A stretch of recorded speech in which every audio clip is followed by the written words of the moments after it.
Welcome to First Down Sports. As always, I'm your host, Ray Dunn. We have a little change in our lineup tonight. We are down one. But we're up a lot of desk space. Up a lot of desk space. I got all kinds of room here. Holy It's unbelievable. smokes. So tonight, sitting at the back of the room, we've got my brother Nick on sound and audio. Hey. Hi, Andy. And to my left tonight is the one and only Andy Jardine. Yo, I'm always to your left. There you go. You're always... Yeah. Yeah, I had to hesitate there for I'm a going to second. Google your name to make sure you're the one and only. Yeah. There is another one. He was an MMA fighter. There is. I've seen this other Andy Jardine. Yeah. So. Yeah. All right. So before we get started, let's talk about our sponsors real quick. And again, if it's a Monday, Tuesday, Wednesday, you get the drill. Make sure you go get yourself some Moose Light. This stuff is scary good. So scary. And if you're a sports team, an organization, maybe you're one of these new back-to-school teams, Car detailer, and you need hats, shirts, jackets, you know the drill. Go see our buddies, the Doyles. Doyle's corporate image. The Doyles rule. Doyle's rule. And lastly, if you're in Moncton, New Brunswick, and your kitchen sucks, and you know most likely it does, Probably. Yeah. you got to go see my little brother Nikki's company, Done Right Buffalo Sauce. This stuff is going to be wicked good. Good. So spicy. And if you're not in Moncton, New Brunswick, but your kitchen sucks, You can still get it it. still works. So last night, Jeannie went to an event at St. Louis Ribs, and it was to raise funds for Moncton High School's field hockey team. Mm-hmm. So I asked her if she could pick up some wings and bring me some wings home when she came. And I said, get sauce on the side. So that when she came home, I was able to put the Duns right on it. Mm-hmm. The stuff was pretty good. So here's a question for you. Yeah. What'd you do with the sauce that came on the side? I threw it out. Could ask for them dry then. Well, It's waste. yeah, I guess it's a waste. But you know what? Either way, I'm trying to promote Done Right Buffalo Sauce here, and it was pretty good. And you're doing a great job. I thought maybe you'd Thank have a you. little wing off, one and one, just to reinforce the fact and- that it's that much better. And the fact that I can even say Done Right Buffalo Sauce is amazing because my father's been here for the last week. Oh, my Right. God. Last 10 days he was here. And all I've heard was Done Buffalo Chicken Wing Sauce, Done Chicken Wing, Is he doing it right on purpose, or chicken you wing, Done He does that with muffler our name. He does that oil with our names sauce. Too, though, so. So I bet you if we called him right now, he still doesn't know it's Done Right Buffalo Sauce. Yeah. Now, listen, we have a huge interview here tonight, folks. But before we get into the interview, I got a big announcement for you. So on our social media pages, we've had some big growth in my Instagram account as well as our Twitter account that Andy and I work. And that growth is really coming from CFL, AUS, U Sport fans, all those people out there that love the Canadian football game. You're helping our social media platforms grow. And every time we talk CFL on our program, we always get positive feedback. You guys love it. So Andy and I have decided what we're going to do is we're going to create a second show during the CFL season that's dedicated only to Canadian football. Yeah.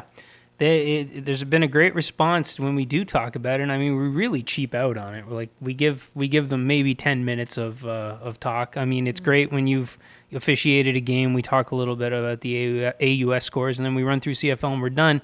But there's so much buzz coming from that topic with us that we might as well give them a full show. Yeah, we're going to give you a full show. It's going to be about a 30 to 40 minute show, so not as long as our normal podcast. No. But it will feel better because it's not like we're trying to cover 10 subjects. Mm-hmm. You know what I mean? We're going to be more focused on those particular subjects that we talk about that night. And again, the whole point of this is now we're going to have we'll have interviews as well with Canadian players, coaches, or officials. And to kick it off next week, we have our first interview booked. Number 42, the linebacker from the Ottawa Red Blacks, Ron O'Meara. Awesome. Who also used to play with St. FX University. So this is a great first guest. We get to talk AUS and CFL in one interview. This is going to be great. Yeah, we kick it off with one of our Ottawa Red Blacks. So. That's it.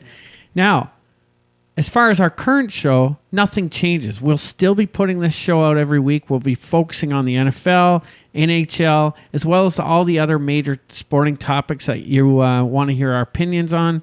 Plus, we'll still have local interviews as well as celebrity guests like you're going to hear tonight. Okay, but before I tell you about who's here tonight, don't forget to check out our YouTube channel. Now that Andy's doing all this great work with our video channel, I guess you call it, on YouTube, go search First Down Sports Podcast, and you can watch the video or listen to the podcast. It's up to you. Up to you. You can also do both if you really want. But if you're in the car, make sure it's the podcast. Don't watch the video in the car. Don't do that. Unless you're putting it on for the kids in the back, which would be questionable parenting. Now, that being said, guys, we are about to get into an awesome interview here. And we have been talking to this guy off and on now for a couple months. So for a couple months, we've had emails and messages going back and forth. And right from the get-go, he has shown interest of coming on our show. And here we go. This guy's coming on right now, Jay Onrait from TSN. So let's get this interview going. I think you're really going to enjoy this. Camera, you're going to see pictures instead of the actual interview because he's calling in. He's not in studio. But here we go with Jay Onrait. We'll give you something to look at. So our guest this week started with TSN Sports Desk, paired up with Dan O'Toole in 2003. In 2013, accepted a contract with Fox Sports known as FS1, moved to La La Land. And as of September 2017, you can find him back on the TSN airwaves. He's an author of 2 books, Anchor Boy and Number 2. It's my pleasure to welcome Jay Onrait to First Down Sports. Hey, it's great to be with you guys. How you doing? Very good. Thanks for coming on, Jay. We really do appreciate the boys at TSN taking some time to come see us. We'll talk about our other TSN guest that we've had a little later on in the interview. But my first question for you is this. Last week, I think it was, I was sitting having my breakfast, and I was watching the Jay and Dan Sports Center, and you guys did a bit on the web.com golf tour, and I literally spit my breakfast out. This was such a funny bit, and my biggest question is, what role do you and Dan play as far as the writing of those segments go, or do you guys have writers that put that stuff together for you? It's a little bit of both. That particular bit that you enjoyed was written by a really talented writer that we have on the show now, Brendan Halloran. He's a Toronto comedian, and he worked with us down at Fox for the last year that we were down there, and we really enjoyed having him on the show. He's Canadian, happened to have been living in LA at the time. There's another guy named Norm, who's a good friend of Brendan's. He also came and wrote with us, also Canadian. So when we were coming back to TSN, we said, well, why don't we incorporate these guys into the show because they're writing such great stuff. Yeah. If we could get them in, that would be great. It would add a new element to the show, make it a little different. And that's exactly what we did. And to TSN's credit, they were on board with it, and it's been a huge success. They've been, they've done great work. And that particular one that you mentioned was a great example. Oh, it was hilarious. Now, do you guys get like a kickback from does the tour, do they come back and give you guys grief for having that bit, or do they love the extra press? I don't think they notice, to be honest. And if they do, I don't think web.com is in the position of worrying about whether their tour is, being covered, not covered. They're just happy for the publicity, I think. And I think they're in their own lane. I don't think they're worried about us too much. All right, cool. Now, when you guys got started, this is the funny thing about you and Dan. When you guys first got started running Sports Desk, you guys brought a completely different atmosphere to any other Sports Center type set in the past. There's been a lot of people that have tried to follow your success, and haven't really found the same type of success you guys have. What makes you and Dan different than the rest of the guys out there that have tried adding comedy to the Sports Center broadcast? Well, I think the easiest way to answer that is we're not trying to add comedy necessarily. We're just, we're really adding our own personality to the mix, and we're just being ourselves. What you see on TV is very much what you would see if we were hanging around outside of TV. That was always our philosophy. We don't like broadcasters who are different on air than they are off air. We don't like that sort of, I'm going to be a broadcaster now that I'm on TV. I'm going to Right. talk like a broadcaster. I'm going to present like a broadcaster. We're not good enough broadcasters to do that anyway. Yeah. So we just want to be ourselves, and I think it resonates with people. And we genuinely like each other, and we genuinely feel like the way we do the show is how we would want to watch the show. There is information. It's light. It's fun. But we don't take it too seriously because it's sports, and sports isn't supposed to be taken so seriously. Exactly. That's a big part of why we didn't fit in at FS1 toward the end, because as much as we loved literally everyone we worked with, even the people you'd think we wouldn't have, we liked. It just was the philosophy of the network toward the end was very, focused all on debate and serious debate, and only on, 3 subjects: LeBron James, the Dallas Cowboys, and insert third subject here. And that's just not our thing. It's not what I want to watch. It's boring to me. I get totally bored of that kind of show. And so for me, I think that's why this has been such a nice return for us, because going away, I think, we wanted to do something different, and we got a chance to do that. We had an absolute blast. But probably the best part of going away is that we learned what worked if we weren't doing a highlight show. So by the end of the run at Fox, we were not doing highlights at all. We were essentially doing a late night comedy show, and that was focused around sports. And a lot of it really worked well. And the things that worked well, for example, having these great writers and doing these different bits, we brought back with us. So it was almost like a little focus group for 4 years, where we figured out what would work if we decided to take the show in a little bit of a different direction. And so we've been really happy that people have embraced it so much. We didn't want to change it too much because, we didn't want to come back and have people say, well, what the heck are these guys doing? Like, this isn't the show I remembered at all. And, I think change is good, but I think sometimes people change just for change's sake. And I think we wanted to make sure we were adding to what we had rather than stripping it down and starting again. Right. So when you went down to LA, what was it like going for broadcasting for FSN? Like, hockey's such a big part of what you guys were doing for 10 years. What was it like going down there where hockey was such a small subject in the sporting news business? It was, I think as Canadians, we all know that the sport is obviously not as popular down there. I think it was maybe a little bit shocking how unpopular it is, and I don't mean this in a negative way. This is just a statement of fact. It is non-existent on a national landscape. Yeah. Non-existent. There is no national play for the sport whatsoever. The sport is very much down there like the National Lacrosse League is up here. The Toronto Rock, the Saskatchewan Rush fill the buildings in their respective markets, have rabid fan bases. It's a wonderful atmosphere.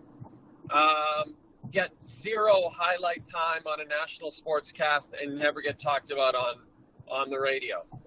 Hockey is exactly the same in the United States.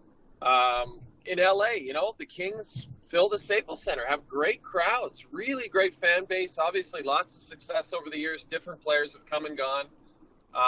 The Kings are loved in LA, but they are absolutely never discussed on any local sports talk radio shows, period, ever, not once.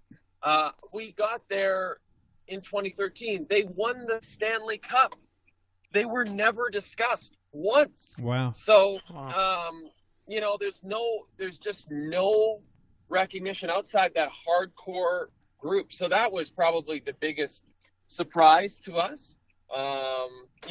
Like I said, we knew it was down on the totem pole. We just didn't realize how far it was. And part of the problem too is when hockey gets going is when the most popular sports in America get going. College football just ramping up. All day Saturday, college football games from morning till night. No one is paying attention to the hockey games going on. Right. No one. The NFL obviously is going. Baseball playoffs are, happening. The NBA is ramping up. There's only so much time in a person's sports calendar, and those sports are miles ahead of the National Hockey League in popularity. So, it is what it is. That's where hockey is. I don't think it's ever going to change in the States. Luckily in Canada, we love it. And last night we led with preseason puck ahead of baseball wildcard races, and I couldn't be happier about that. And that's the crazy thing when you look at what Bettman's doing. I'm putting that team in LA. Don't you think that team should be back in Quebec or another Canadian market where Vegas? Oh yeah, sorry, Vegas. Yeah. Rather than put it in Vegas, why not put it back into a Canadian market? I think it's all about the dollar. I think he begrudgingly put that team in Winnipeg. I mean, you saw him when they announced they were moving. He was, couldn't have been more like a snide, sniveling child about it, saying, well, this isn't going to work unless we sell it out every night. Well, they did, and they still do. And so that's why he's kept quiet about it. And the richest man in Canada happens to own the land and the team and the arena, so I guess he's okay with that.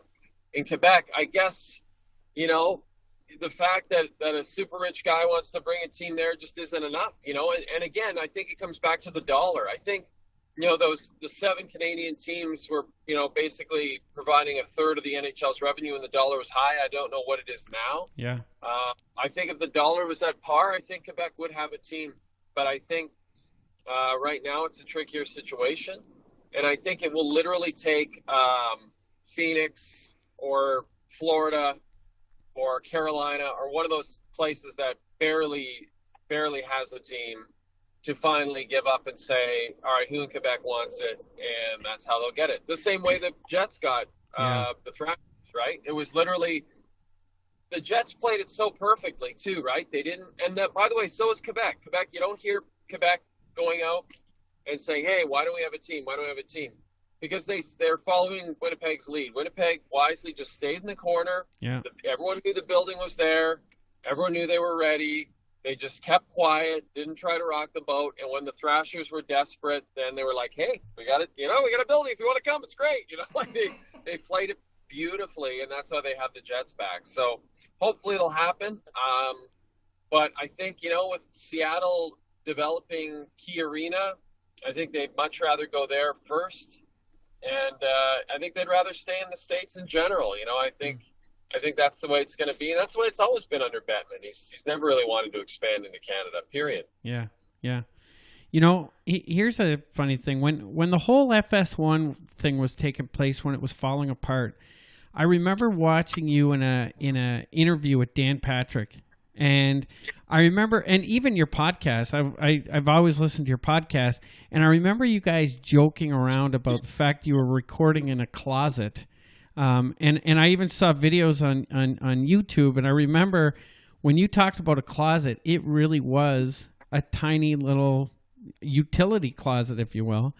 How was it going through all that, watching FS1 break down like that and knowing it was coming to an end? Well, it hasn't come to an end. I mean, it wasn't really like that. It wasn't like the network was breaking down. It was really more, there's a lot of misconceptions about that Dan Patrick interview. It happened right after my co-anchor happened to send some tweets. So I think people just associated everything I was saying with misery and anger. And really, I was just trying to have fun. I was answering questions honestly. There was no question that what I was saying was 100% true. I think sometimes people are just shocked to hear honesty from people. So we liked the closet, actually. The closet was better than the giant studio they had for us because we thought we kind of got lost in that giant studio. We like a smaller, more intimate studio. So the closet was fun, and the weakest shows we did there were a blast. It was really a premise that the whole network came up with. We weren't going to go to the Super Bowl. Everyone else in the network did go to the Super Bowl. So why not shoot it in a closet and say that we had no budget to shoot in our own studio and really ham it up about it, And people kind of drew their own conclusions about it. Still, obviously, to this day, that it was like a sort of miserable thing for us, but it really wasn't. It was It was actually really fun. Well, I will say this, like every day going into work at FS1 as sort of miserable is the wrong word. It never was miserable. It just was a wrong fit. It wasn't, it's like working at a workplace where you like everybody, but it's just the wrong line of work. That's literally what it was. And every day we went in, and I'm not just saying this, it's really the truth. We met amazing, great friends there.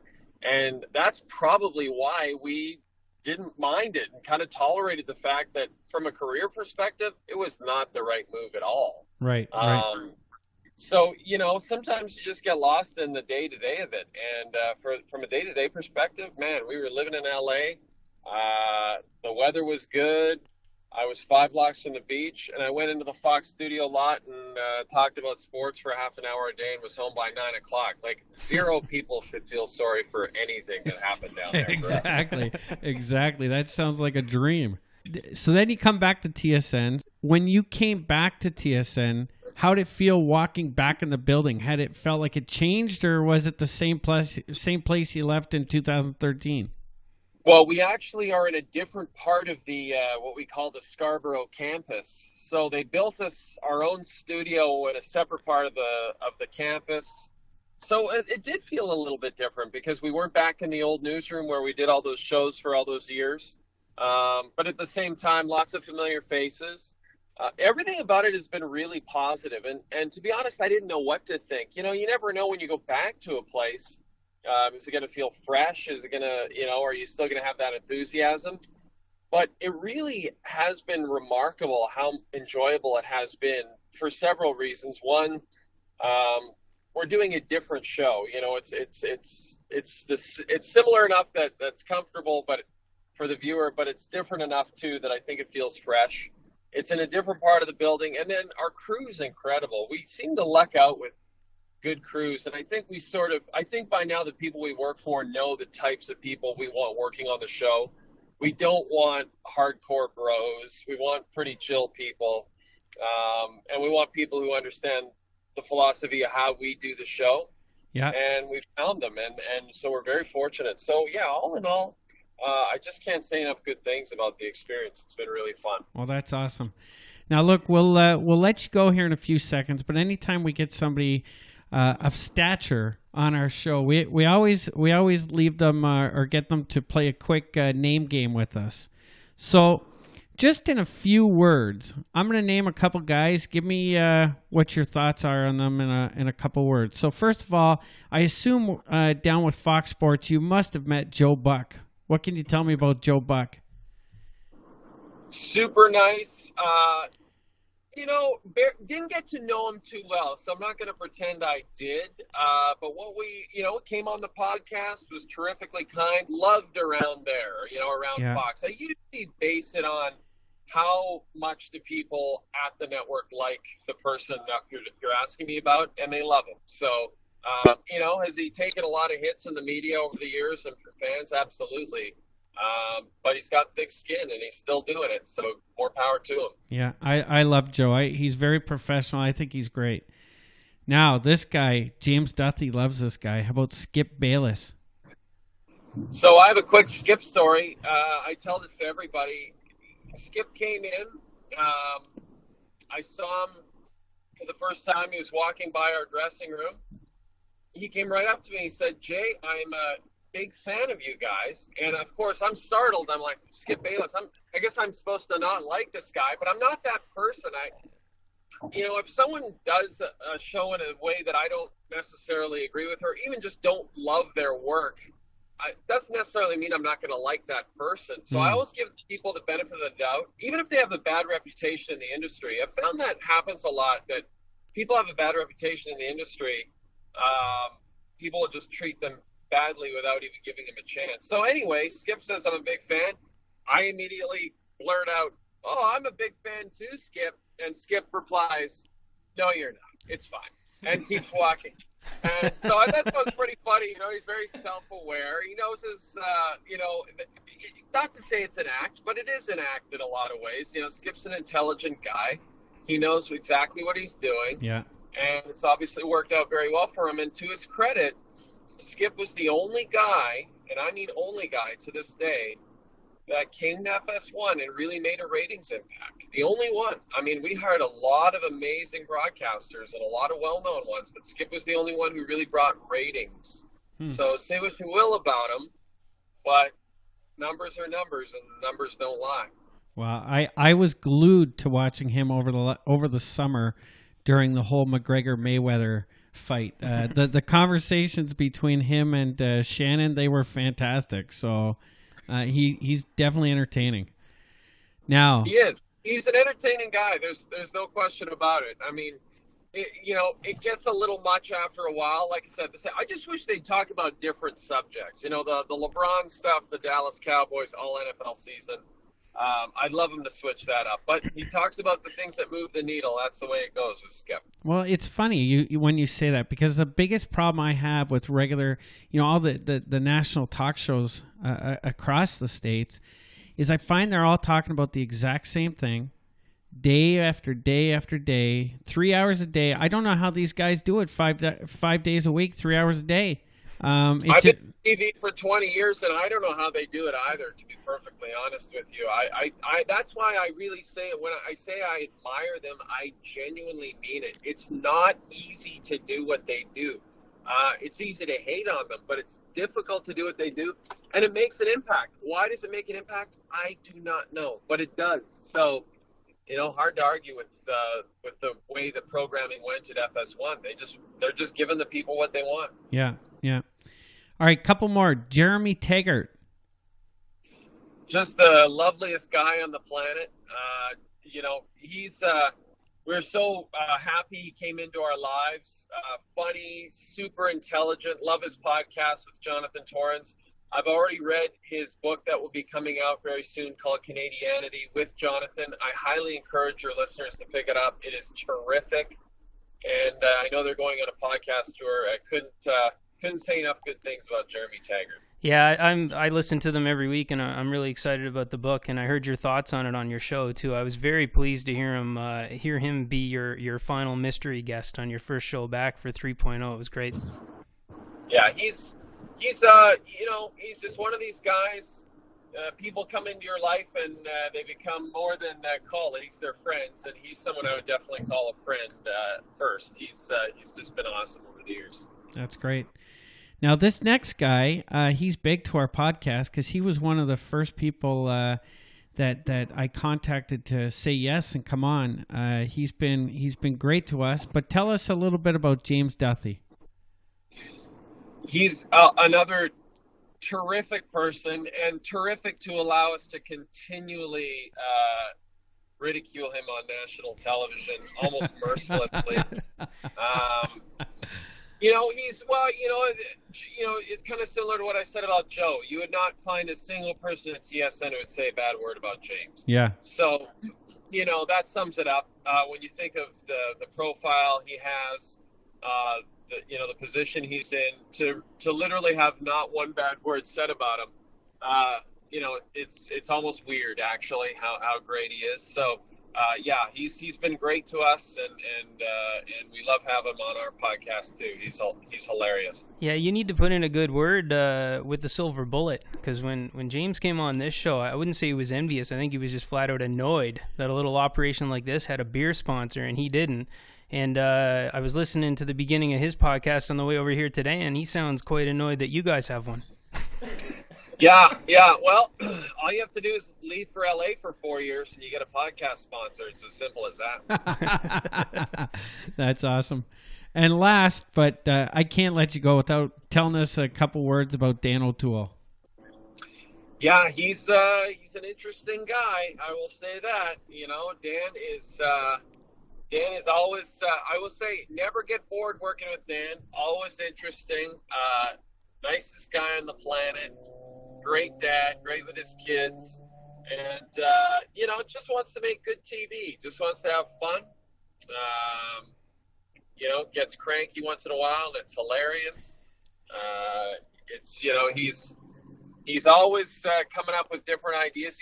That's the thing with Dan. He's so full of ideas, so creative. I don't know if people realize how creative he really is, and that's why I think the show has been so great all over the years. Is we both Want to, keep challenging ourselves to do different stuff and continue to make each other laugh.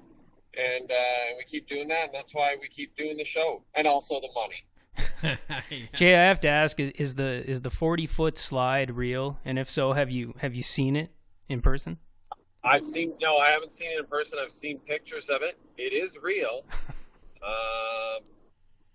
Again, he hasn't put in a new kitchen, but he got that 40-foot slide in as quick as he could. So, he's got priorities, and so he wanted to make sure the girls had a good place to hang out in the backyard there.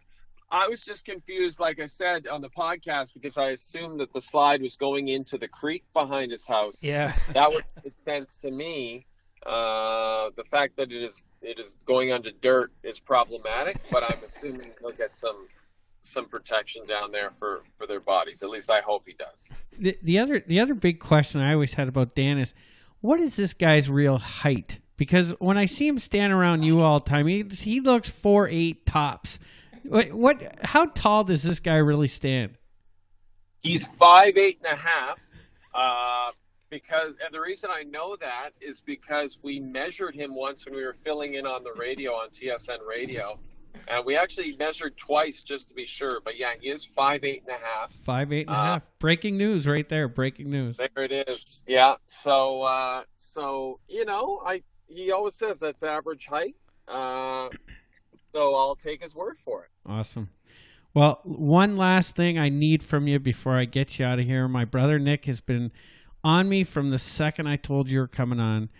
I cannot let you go without giving us one of those Sergey. The Kostitsin? The goalie. He wants you to give me a... Fedorov? No. The goalie. Oh, Bobrovsky. Yeah. Give us a Bobrovsky. Awesome.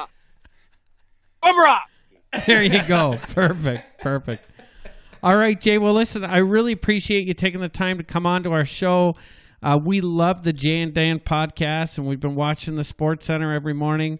I can't thank you enough for taking the time to come on First Down Sports. Yeah, thanks, Jay. It was a pleasure, guys. Have a great night. We'll talk to you soon. All right, guys. That was our interview with Jay Onrait. That was pretty incredible. What did you guys think? That was a blast. We kept it tame compared to how crazy he could get probably if we took it there. But what a good time. Great guy. And it's funny when I knew he was coming on the show and listening to his podcast and watching the way they are on the set, I had no idea how that interview was going to go.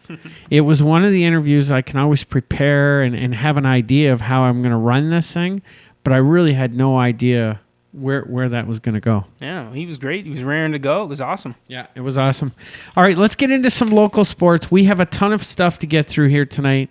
We're going to try to get through this very quickly. Again, Chris isn't here tonight, so that's one opinion out. So you'll get two opinions here tonight, unless Nick wants to pipe in from the back.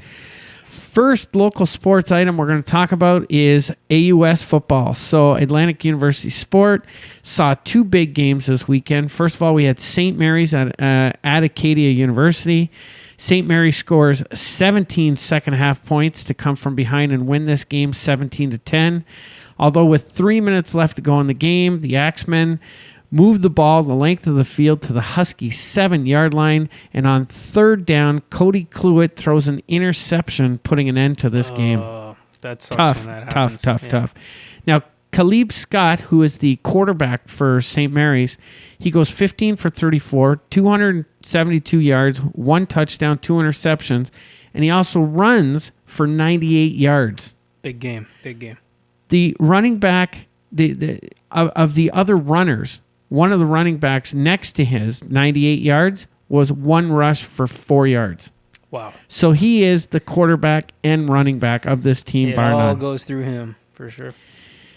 DeAndre Smith, cornerback with St. Mary's, had 9 tackles and had a 69-yard return touchdown, which helped St. Mary's put points on the board in the second half. Return, like special teams return? Yeah. Okay. No, interception. Yeah, interception return. And that's a lot of tackles for a cornerback, too. It is for a corner. Big game, yeah. He led the team in tackles. Oh. On the Acadia side of the board, I got to give a shout out to Dale Wright, the running back. He had 29 attempts for 146 yards and 1 touchdown.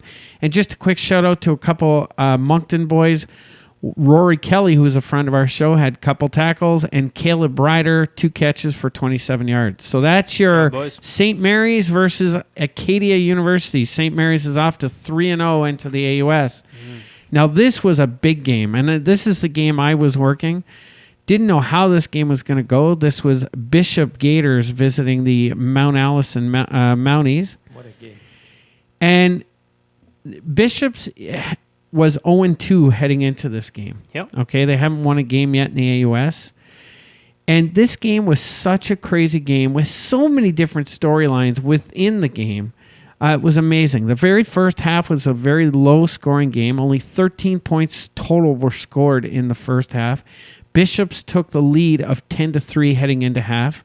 Coming out of halftime, Mount A got the scoring going when Jacob Lukes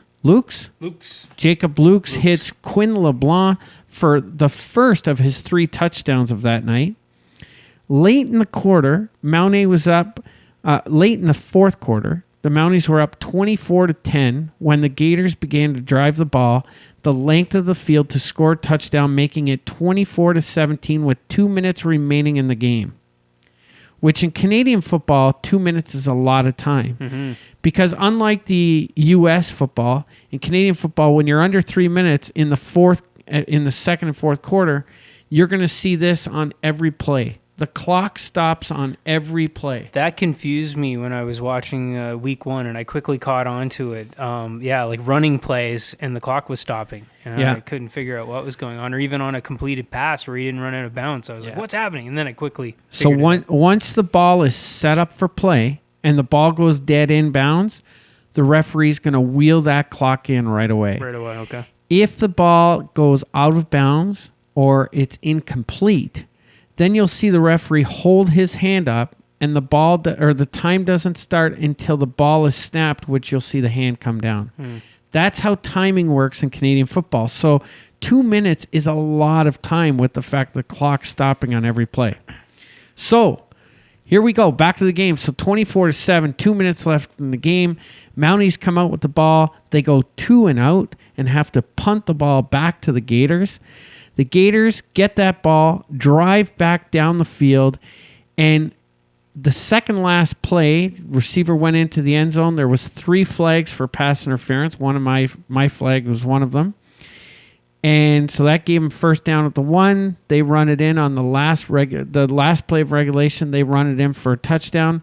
We're going to overtime.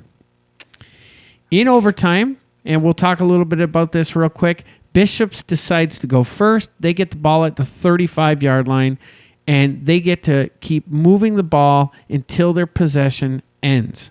Okay? So it takes them about 10 plays to work their way down and score a touchdown. So now Mount A is going to get the ball at the 35, and they have to score a touchdown to stay in this game or the game's over. Yeah. Okay?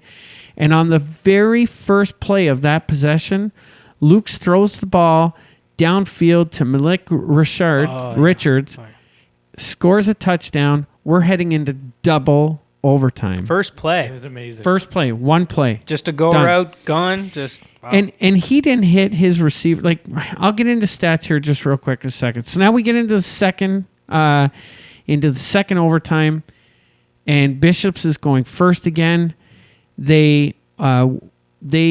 Mount A stops them. Okay, so they stop the position. They line up for a field goal. The field goal goes wide, but the ball goes out of the end zone. Yeah. What do we got? That's a rouge. That's a rouge. 1 point. Yeah. Now Mount A gets up. All they have to do is get more than 1 point, and they win this game. And they couldn't do it. On the very first play, they run a kind of a strange play out to the sideline, and the defense was on it right away. So now we're at the 42-yard line, and they try a pass downfield. It's incomplete. They've got a big decision. What do we do here? Do we go for what will be a 47-yard field goal?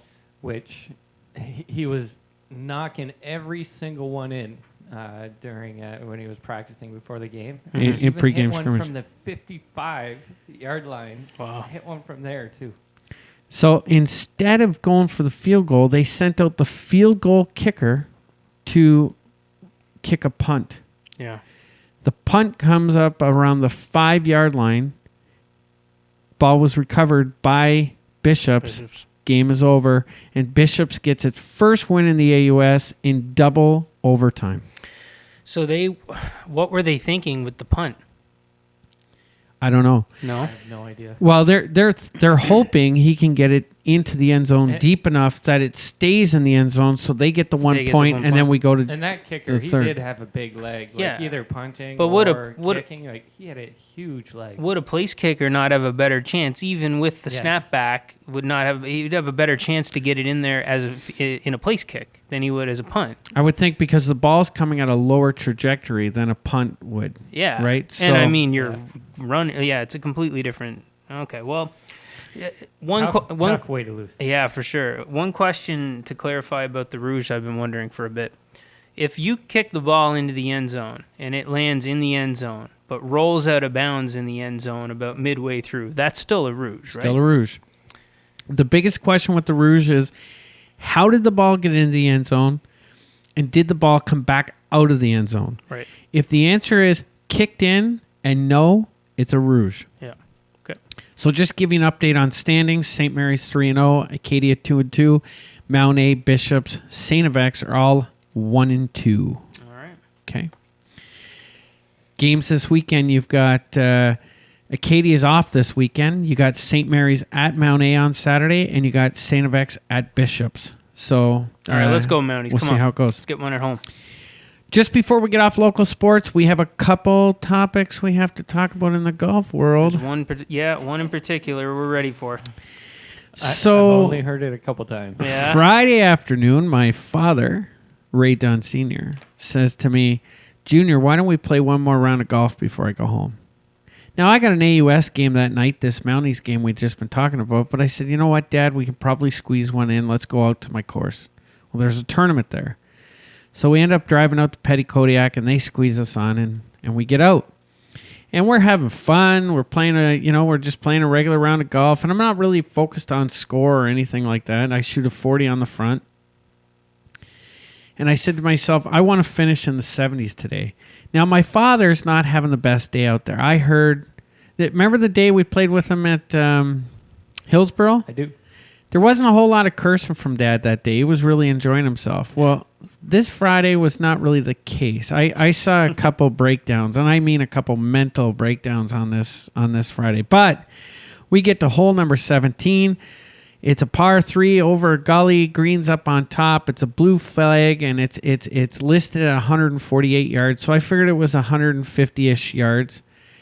I pull out my 8-iron, and from the second I hit it, I went, ooh, that felt great. Watched the ball come in. I said, get down. The ball got down. I yelled for it to get in. It bounced, and all of a sudden, the ball was gone. I didn't see it. And Dad says it's over the green. I said, no, I think it's in. He says, no, it's over the green. So we drive up there. The guys that were just coming off the course or off the hole said, you might want to check the cup. And I ran up, and sure enough, my Titleist 3 was looking me right in the eye. That's awesome. Hole in one, my first one. Congrats, man. Congrats. Thank you. And one other thing on the golf note, Division 1 Mountain Woods champions. 3 out of the last 4 years is the one and only Brett Doyle and Andy Leslie. So our sponsors have taken the Division 1 championship, and I'm just telling you, I think there should be one more matchup between the Division 1 and Division 2 champions. Come on, boys. We're throwing it out there. Let's see what you got. Well, maybe you should just go Division 1 next year and take it. It huh? may happen. It may Yeah. happen. All right. All right. So that is your local sports wrap up. Let's get into some NFL news real quick. Andy, do you want to take the lead on this? Let's run through a couple, same as last week. We'll just talk about the interesting ones. We'll start with the Bills and Browns, of course. So tell me about the Bills game. I didn't watch it, but I saw the score, and Yeah. it looked sad a little bit. 9-3. The Bills absolutely sucked. Okay? I mean, they sucked. Tyrod Taylor. Wait. The Bills' offense. All right. Hold on. I'm going to talk about it. All right.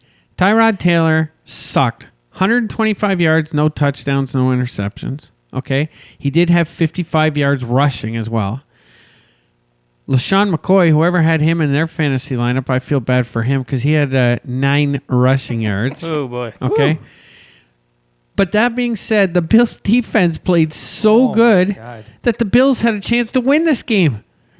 Right at the end of the game, Tyrod Taylor puts the ball up. Zay Jones couldn't adjust to the ball, and the game was over. As a defensive player, that just got to kill you. It's got to kill you. I've got one message to Sean McDermott. Start Nathan Peterman. Oh, I was Nathan hoping he was Peterman. going to come in the fourth quarter. I'm tired of it. This Bill's following the Browns' blueprint to a T. They're already calling for the backup quarterback. Let's go to Cleveland.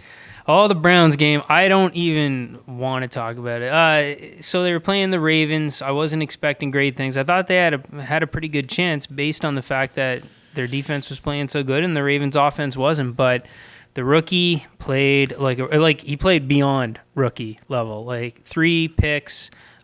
He's holding the ball too long in the pocket. Though during the game, after this one strip sack where he's kind of holding the ball, the coach kind of pulls him over and they're talking, and the coach senses something, and you couldn't tell what the conversation was at the time. Next thing you know, Kevin Hollywood Hogan, our backup quarterback, comes in, drives down the field, throws a touchdown, and we're like, I'm excited, like I'm doing Hollywood poses there. So it's revealed that our rookie quarterback had a migraine and had to leave for a quarter. He had a headache. Yeah, so apparently he has migraine issues. That is he pregnant? Who knows? Anyway, he returned to the game. They put him back in, which was the right move. You have to commit to the kid, but it was a bad day. But the next 3 games are against 0-2 teams, all very winnable games, and they got to come out with 2 of these, or this season is a throwaway again. This kid has a chance to grow in those, so hoping for the best. I have a big stat here for one of your Cleveland Browns. Bring it. Joe Thomas was a big day for Joe Thomas. Yeah. 10,000 snaps played in the NFL. Wow. Not just 10,000 snaps played in the NFL. Consistent. So since the guy entered the league in continual. Yeah. Since the guy entered the league in 2007, he has never missed a single snap in his career. He's made the Pro Bowl every single year, and that was his 10,000th straight snap. And there's, it's kind of a Cal Ripken kind of thing.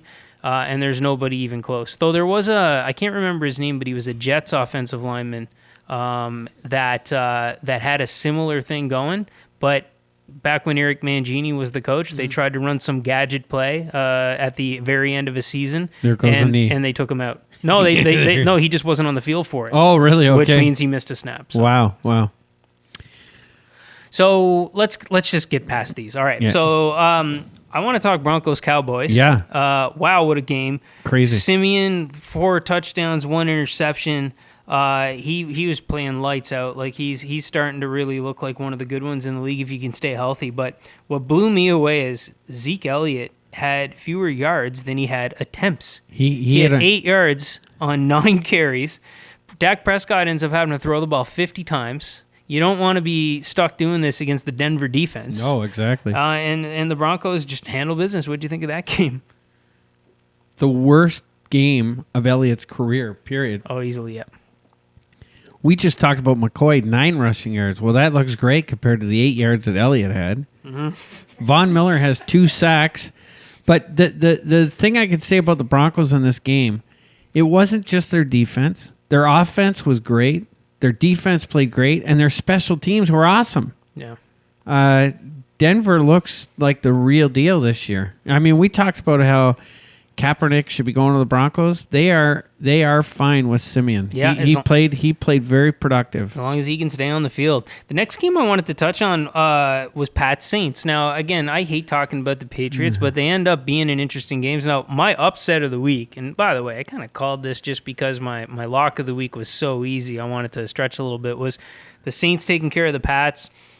Did not happen. Brady had a monster day. His receivers kept going down. Gronk went down. Didn't matter. Just whoever was out there, he's throwing touchdowns. They run all over the Saints. This Saints team does not look like... I thought they were going to make a run this year, and it's not looking good. Yeah, I took your advice. I went with New Orleans too in this game. So I took a lot of long shots this week, which is why I think I got 12 right. You're one of the only people in the pool below me in the rankings for this week. Yeah, I took a lot of long shots, including the Bills. Here's my biggest thing I can tell you about the Patriots game.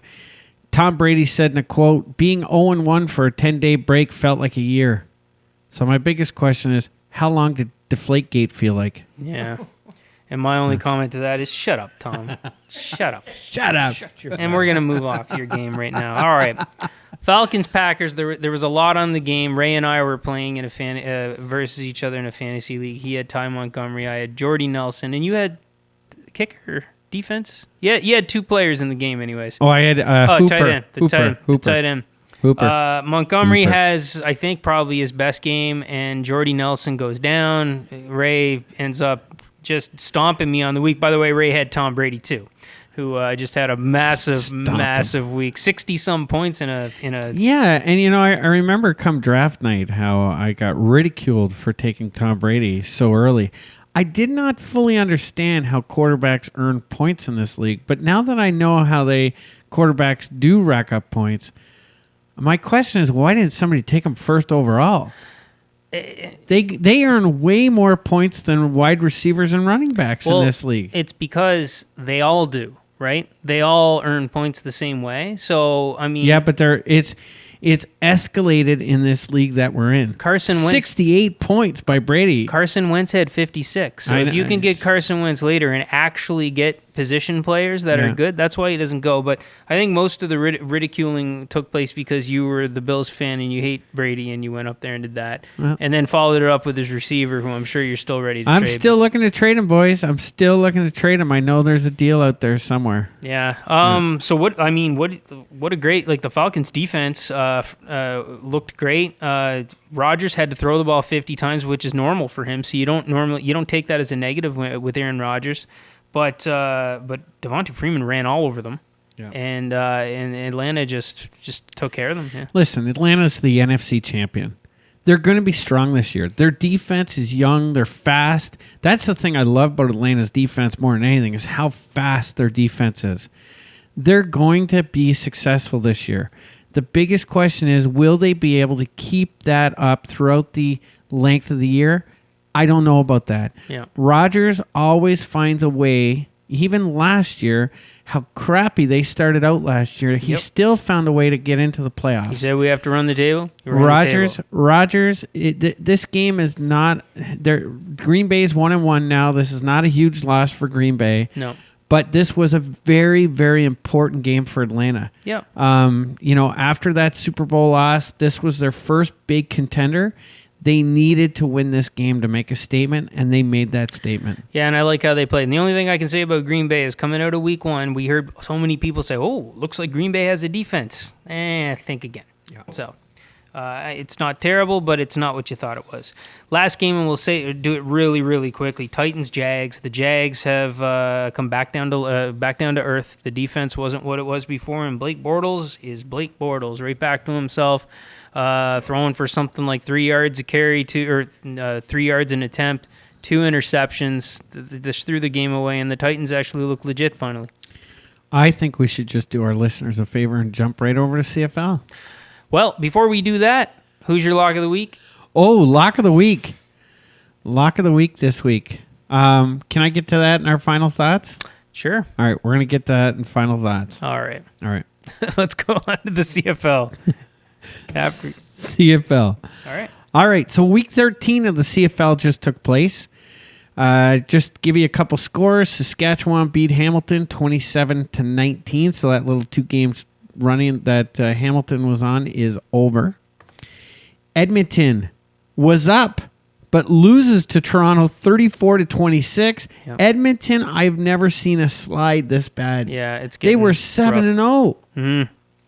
They're falling apart. Calgary stomps BC 27-13. And now our boys, Ottawa, they were playing against Montreal for a very important game. Yeah. They needed this win to stay in first place, and they took care of business. They won 29-11. Drew Tate makes his first start with Trevor being out. And he plays great until he was hurt at the end of the first half. And in comes Ryan Lindley. Good old Ryan Lindley. 7 for 14, 76 yards, 0 touchdowns, and an interception. The big factor, there was 2 big factors for the Ottawa Redblacks.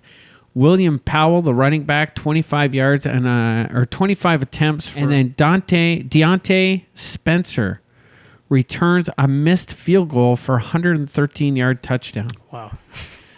So that is your Ottawa Redblacks win over Montreal. And again, we're going to get into more about these games next week when we have more time. But the standings right now, Ottawa is still on top, 5-7-1. Toronto's right behind them, 5-7. Montreal 3-9, and Hamilton 2-9 as well.